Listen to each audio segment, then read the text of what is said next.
Welcome all the students in the CA community, CA intermediate, CA foundation, CA final students who have watching this video. It is the most important video for the CA scholarship related who have applying this scholarship because it is the most expected video for all the students. Please watch till end. चलो शुरू करते हैं। पहली बात मैं बोलना चाहूँगा, जो लोग हमारे इस वीडियो में आएंगे बहुत कुछ इस वीडियो में मिलेगा। क्या क्या मिलेगा मैं पहले ही बता देना चाहूँगा। देखो, पहली बात, जो लोग इस वीडियो में आए हो, एलिजिबिलिटी क्राइटेरिया क्या है स्कॉलरशिप में एप्लीकेशन करने के लिए, कौन लोग यहाँ पर एप्लीकेशन कर सकता है, फाउंडेशन, फाइनल, इंटरमीडिएट, सभी लोगों के लिए इस वीडियो बहुत इंपॉर्टेंट होने वाला है। A to Z फंक्शन यहाँ पर डिस्कस करेंगे। एप्लीकेशन करने के बाद कितना टाइम तक आपको स्कॉलरशिप मिलेगा, कितना अमाउंट मिलेगा और क्या क्या दिक्कत आने वाला है जो आपको झेलना पड़ेगा, फिर जाके आपको स्कॉलरशिप मिलेगा, सब कुछ इस वीडियो में बताऊंगा। कहाँ से आपको मेंबरशिप नंबर मिलेगा, कहाँ से आप चेकबुक मिलेगा, कहाँ से आप अप्लाई करेंगे, सब कुछ इस वीडियो में बताऊंगा। क्या क्या लगेगा इस वीडियो में अप्लाई करने के लिए, क्या क्या लगेगा और क्या क्या एलिजिबिलिटी क्राइटेरिया रहा है जिसको आपको मानने के बाद ही आप स्कॉलरशिप में एप्लीकेशन कर सकते हो। ठीक है, कितना टाइम तक आपको स्कॉलरशिप में वेरिफिकेशन करना पड़ेगा। पहली बात, जो लोग इस वीडियो में आए हो, पहली बात ये आपको जानना पड़ेगा, ये बात आपको बहुत अच्छे से ध्यान में रखना है। बहुत डाउट आता है सीए इंटरमीडिएट, सीए फाउंडेशन और CA final students who have applied this videos. देखो, पहली बात आपको एक बात ध्यान में रखना है, आप यहाँ पर स्कॉलरशिप में एप्लीकेशन करना चाहते हैं। पहली बात, आप एप्लीकेशन कर चुके हो, मान के चलो आप एप्लीकेशन कर चुके हो, एक सीए और प्रिंसिपल के द्वारा आपको अप्रूवल कराना पड़ता है। ठीक है, वो अप्रूवल जब आप कराएंगे, मान के चलो आप अप्रूवल कराने के लिए आपको 30 डेज रहता है। आप 30 डेज में अप्रूवल नहीं कराएंगे तो क्या होगा, दिक्कत क्या रहेगा। देखो, पहली बात, आपको फिर से एसएससी पोर्टल में लॉगिन करने के बाद आप अप्लाई कर सकते हैं। ठीक है, पहली बात। सेकेंड बात, आपको फिर से एप्लीकेशन करना पड़ेगा। 30 डेज गुजर जाने के बाद फिर से एप्लीकेशन करना पड़ेगा, फिर जाके आप सीए को बोलेंगे और प्रिंसिपल को बोलेंगे, फिर जाके वो लोग अप्रूवल कर देगा, फिर जाके आप स्कॉलरशिप अमाउंट मिल सकता है, नहीं तो नहीं मिल सकता। ये पहली बात। सेकेंड जो डाउट रहता है, सर हमारा फैमिली जो इनकम है, सर फैमिली इनकम मतलब क्या होता है। सर यहाँ पर फैमिली इनकम मतलब ये होता है पेरेंट्स का इनकम नहीं। बहुत लोगों को ये डाउट रहता है, सर पेरेंट्स का इनकम सर हमारा 2 लाख से कम है, तब से जब जाके सर अप्लाई कर सकते हैं। नहीं भाई, पेरेंट्स का इनकम नहीं बोला है, फैमिली का इनकम बोला गया है। फैमिली इनकम मतलब आपका ब्रदर है, सिस्टर है, आपका मम्मी है, पापा है, जो भी है, ठीक है, कोई दिक्कत होने का बात नहीं, उसका मिलजुल का जो इनकम होता है 5 लाख से कम होना चाहिए, फिर जाके आप अप्लाई कर सकते हैं। ठीक है, और एक कैटेगरी के स्टूडेंट्स है जो फाइनल लेवल में रहता है, सब कुछ बताऊंगा। ठीक है, इन डिटेल्स और गाइडलाइंस भी बताऊंगा कैसे एप्लीकेशन करना है।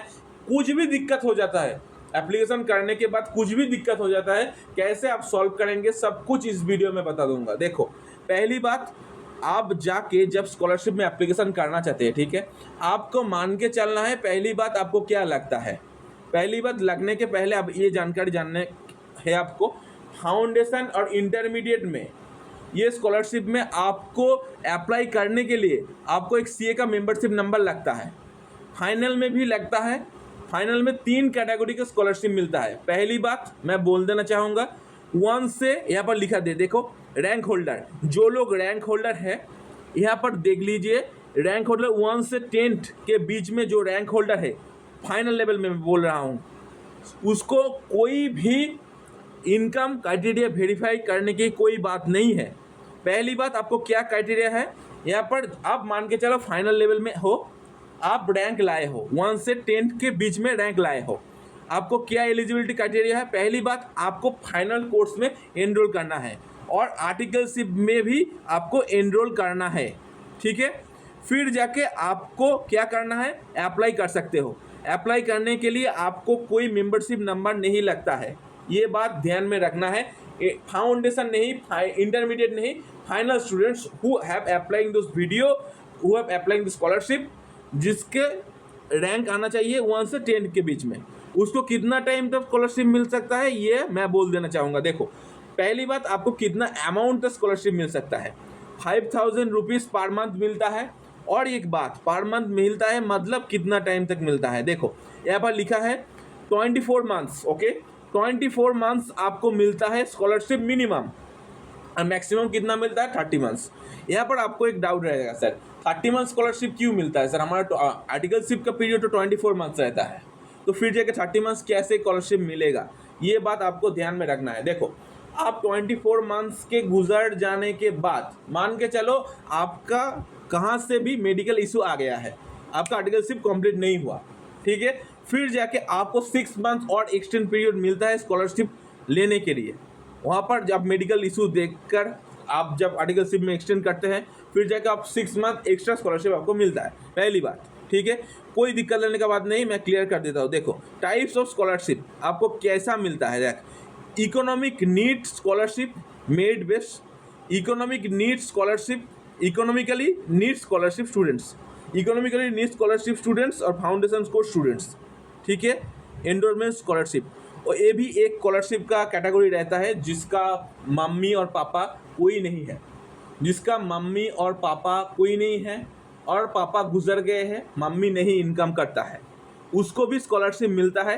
फिर मैं सब कुछ डिटेल्स में बता रहा हूँ। देखो, पहली बात, आप economic need based scholarship student से आप कौन कौन स्टूडेंट अप्लाई कर सकता है। यहाँ पर बोला गया है फाइनल लेवल का जो स्टूडेंट्स है, इकोनॉमिक नीड बेस्ड स्कॉलरशिप है। यहाँ पर आपको 11 से 50 तक रैंक करना है, फिर जाके इसको स्कॉलरशिप आपको मिलता है 4,000 रुपीज़ इंटू 24 मंथ्स और which ever is extend period 30 months. आपको मैक्स मिनिमम लगता है 24 मंथ्स आपको मिलेगा, और 30 मंथ्स कहाँ पर मिलेगा, एक्सटेंड पीरियड में आपको मिल सकता है जब मेडिकल इशू आ जाता है।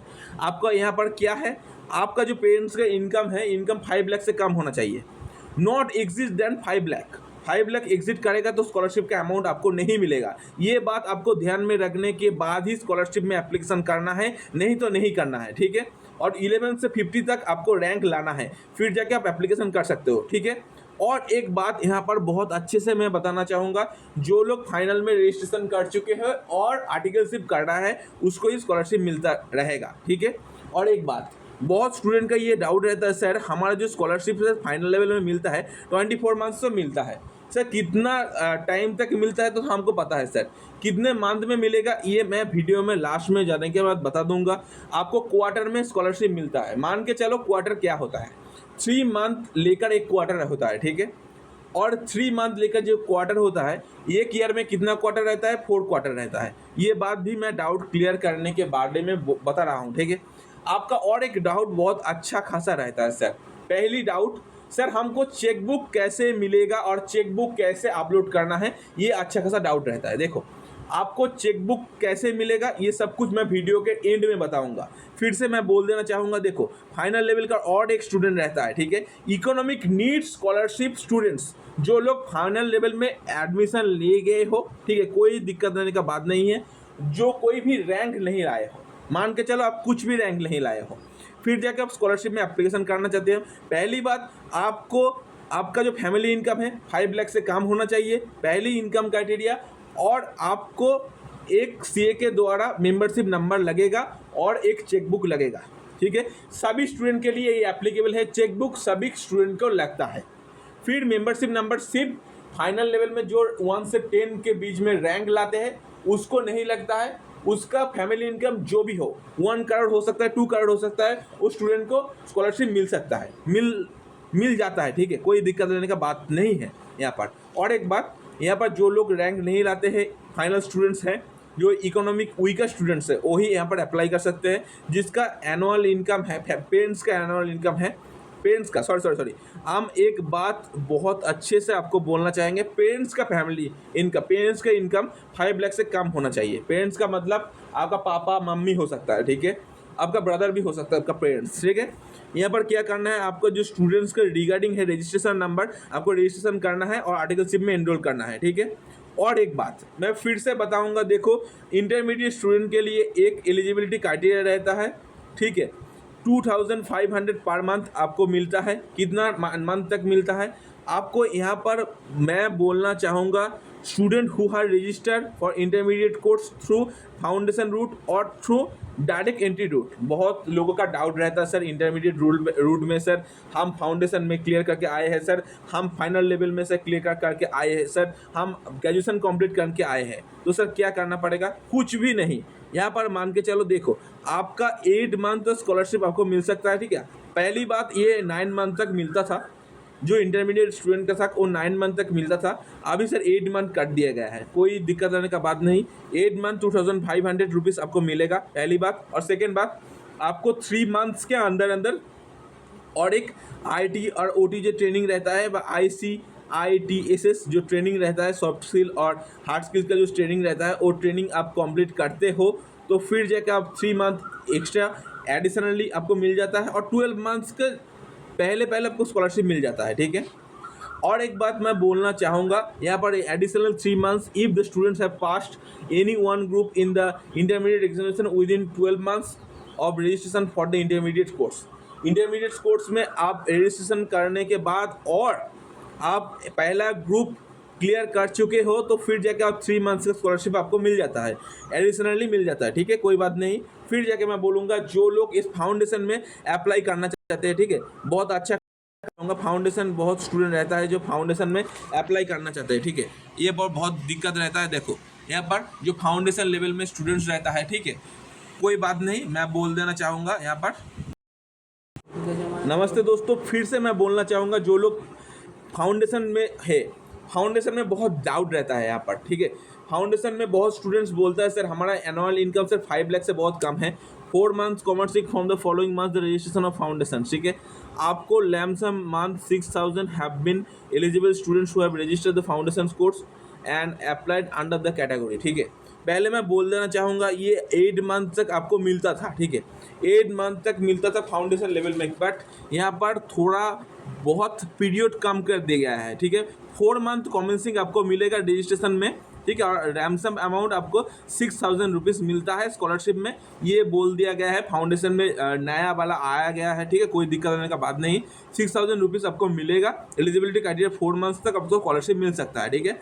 1500 इंटू 4 करता है तो आपको 6000 रुपीज़ मिल जाता है, ठीक है। और एक बात आपको करना है, देखो फाउंडेशन लेवल में जो स्टूडेंट रहता है ना, उसको एक बहुत अच्छा खासा दिक्कत आता है, क्या आता है सर, यहाँ पर हमको सर जो आर्टिकलशिप तो नहीं करता है हम, तो हमारा जो मेंबरशिप नंबर रहता है जो CA का, वो हम कैसे मिलेगा सर, क्योंकि हमारा जो CA का मेंबरशिप नंबर रहता है उस मेंबरशिप नंबर से हमको अप्लाई करना है। मैं और एक डाउट यहाँ का क्लियर कर देना चाहूँगा, जो लोग इस फाउंडेशन लेवल में अप्लाई कर चुके हो, ठीक है, फाउंडेशन लेवल इंटरमीडिएट लेवल में अप्लाई करना चाहते हो, ठीक है, आपको एक नंबर रहता है, नंबर लगता है, नंबर का नाम है आर्टिकलशिप नंबर नहीं, आपको मेंबरशिप नंबर लगता है कोई CA का, ठीक है, कोई CA का मेंबरशिप नंबर लगता है, वहाँ पर आपको क्या करना पड़ता है, मेंबरशिप नंबर के लिए आपको अप्लाई करना पड़ता है, कोई CA के साथ बोलना पड़ता है सर प्लीज़ हमका मेंबरशिप नंबर प्रोवाइड कर दो, हम अप्लाई कर सकते हैं। और एक CA का डिस्ट्रिक्शन रहता है, एक CA 20 एप्लीकेशन वेरीफाई कर सकता है और 30 एप्लीकेशन वेरीफाई कर सकता है, ये बात अच्छा खासा आप दिमाग में घुसा लो, ठीक है। उसका भी एग्जिट लिमिट रहता है, ठीक है, वो लिमिट क्रॉस करेगा तो एप्लीकेशन वो वेरीफाई नहीं कर पाएगा, ठीक है। और एक बात, आप एप्लीकेशन करने के बाद आपको letter of credit just for हमारा जो अकाउंट रहता है, ठीक है, वहाँ पर चला जाता है, ठीक है। और एक बात यहाँ पर बोलना चाहूँगा, जो लोग यहाँ पर एलिजिबिलिटी क्राइटेरिया है scholarship every ghost presence eligibility under the chartered accountant principles, ये मैं पहले मैं बोल देना चाहूँगा, देखो यहाँ पर जो इंस्टॉलमेंट मिलता है ना, 1 जनवरी से 31 मार्च अप्लाई करोगे तो अप्रैल में मिलता है, अप्रैल से जून में मिलता है, ठीक है, जून से सितंबर में, अक्टूबर में मिलता है, 1 अक्टूबर दिसंबर में, जनवरी में मिलता है, ठीक है, ये एलिजिबिलिटी क्राइटेरिया आपका है। और एक बात, scholarship will be release the beginning of the month on the quarter intervals, ठीक है जी। While the filling of the application request, the students are required to maintain the PAN details of other details of the father or mother, ठीक है। आपको बोलना चाहिए कि जिसका pan details नहीं है, मान के चलो उसका आधार कार्ड है तो आधार कार्ड पे डिटेल्स भी देना पड़ेगा, ठीक है, पेरेंट्स का अवेलेबल है तो देना पड़ेगा, नॉट अवेलेबल भी है तो उसको आपको देना पड़ेगा, ठीक है। Final student join the industrial training, you will not be entitled to get the scholarship with the effect from the following the month after joining the industrial training, ठीक है। मान के चलो यहाँ पर एक बहुत अच्छा खासा डाउट रहता है, ये डाउट हमको क्लियर करना पड़ता है। देखो बहुत लोग इंडस्ट्रियल ट्रेनिंग में आ जाता है, इंडस्ट्रियल ट्रेनिंग मतलब क्या होता है, मान के चलो आप इंटरमीडिएट में आप पास कर गए हो, इंटरमीडिएट पास करने के बाद आप आर्टिकलशिप में एनरोल करते हो और पहली ईयर आप आर्टिकलशिप कंप्लीट करते हो, फिर जाके आपका पैसा लगता है, ठीक है, पैसा के रिक्वायरमेंट आ जाता है। कभी कभी आप चाहते हो तो हमको पैसा कमाना है तो आपको इंडस्ट्रियल ट्रेनिंग में आप कन्वर्ट कर सकते हो, इंडस्ट्री में जा जाके ऑडिट कर सकते हो, ऑडिट नहीं, इंडस्ट्री में जा जाके आप काम सीख सकते हो और आप सीए पास करने के बाद आप वहाँ पर काम कर सकते हो, इसलिए इंडस्ट्रियल ट्रेनिंग में आपको कोई स्कॉलरशिप अमाउंट बेनिफिट नहीं मिलता, ठीक है। और एक बात, the board of the studies operated its best of the try to generate the scholarship with eligible candidate लोग को ही स्कॉलरशिप मिलता है, ठीक है। Decisions of the board studies operating will be final with the regard to the selections of the scholarship for the grant scholarship और the merit rank scheme. और एक बात बोलना चाहूँगा यहाँ पर, acknowledgement scholarship mentally physically the donations and the instituted corporated need based economic scholarship and start economic need scholarship students and intermediate और final students, ठीक है। Individually donors 10 lakh above the scholarship amount no 25,000, okay fine, no problem. यहाँ पे भी scholarship amount यहाँ पर मिलता है, इतना स्कॉलरशिप आपको मिल सकता है, ठीक है, ये बोल दिया गया है, कोई बात नहीं, नंबर ऑफ स्कॉलरशिप, ठीक है, अब अप्लाई कर सकते हैं।